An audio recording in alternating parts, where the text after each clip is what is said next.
Hi friends, welcome to my YouTube channel. இன்னைக்கு easy and டேஸ்டியான ribbon pakoda எப்படி செய்கிறதுன்னு வாங்க பார்க்கலாம்.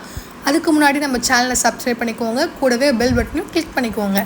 இன்றைக்கி ஒரு பவுல் எடுத்துக்கலாம். அதுக்கு 1 கப் அளவுக்கு அரிசி மாவு எடுத்துக்கோங்க. அதே கப்பில் 1 கப் அளவுக்கு கடல மாவும் எடுத்துக்கலாம். அப்புறம் நான் உருக்கி வச்சுருக்க வெண்ணெய் எடுத்துக்கிறேன். கொஞ்சமாக ஆயிலும் ஆட் பண்ணிக்கலாம். ஆயில் ஆப்ஷனல் தான், உங்களுக்கு விருப்பப்பட்ட ஆட் பண்ணிக்கோங்க, இல்லை வெண்ணெயே போதுமானது தான். கொஞ்சமாக மஞ்சத்தூள் ஆட் பண்ணிக்கலாம். அது கூட சால்ட் தேவையான அளவுக்கு ஆட் பண்ணிக்கலாம். நான் இன்றைக்கி ராஸ் சால்ட்டு தான் எடுத்திருக்கேன், நீங்கள் எந்த சால்ட் வேணாலும் ஆட் பண்ணிக்கலாம்.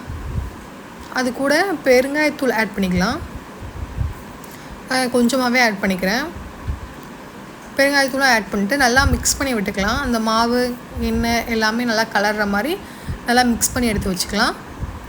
அது கூட இப்போ நம்ம தண்ணி ஊற்றி கலக்க போகிறோம். தண்ணி கொஞ்சமாகவே ஆட் பண்ணிக்கோங்க, ரொம்ப தண்ணி ஆட் பண்ணிடக்கூடாது. சப்பாத்தி மாவோட இன்னும் சாஃப்டாக இருக்கணும், அந்த அளவில் பிசைஞ்சு எடுத்துக்கோங்க. இப்போ பார்த்திங்கன்னா உங்களுக்கே தெரியும், இந்தளவுக்கு சாஃப்டாக எடுத்து வச்சுக்கோங்க. இப்போ ஒரு முறுக்கச்சு எடுத்துக்கோங்க. அதில் நம்ம உருட்டி வச்சுருக்க மாவை எடுத்து அதில் நம்ம போட்டு ஃபில் பண்ணி வச்சுக்கலாம். கொஞ்சமாகவே போட்டு பிழிஞ்சு எடுத்துக்கோங்க. இப்போது நான் மாவை ஃபில் பண்ணிட்டேன்.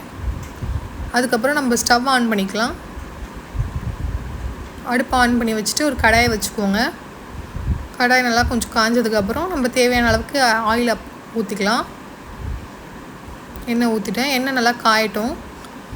காஞ்சதுக்கப்புறம் நம்ம எடுத்து வச்சுருக்க மாவு எடுத்து எண்ணெயில் அப்படியே பிழிஞ்சு எடுத்துக்கலாம். நல்லா எடுத்துக்கோங்க. அதில் இருக்க சலசலப்பெல்லாம் அடங்கினோடனே திருப்பி போட்டு எடுத்துக்கோங்க. 2 பக்கமும் கோல்டன் ப்ரௌன் வந்த உடனே எடுத்துக்கலாம். பார்த்திங்கன்னா உங்களுக்கே தெரியும், அந்த சலசலப்பெல்லாம் அடங்கிடுச்சு. பார்த்திங்கன்னா உங்களுக்கே தெரியும் எந்த அளவுக்கு நல்ல கலராக இருக்குன்ட்டு. இப்போ எடுத்து நம்ம ஒரு பிளேட்டில் மாற்றிக்கலாம். இப்போ பாருங்கள், சூப்பரான டேஸ்டியான ரிப்பன் பக்கோடா ரெடி.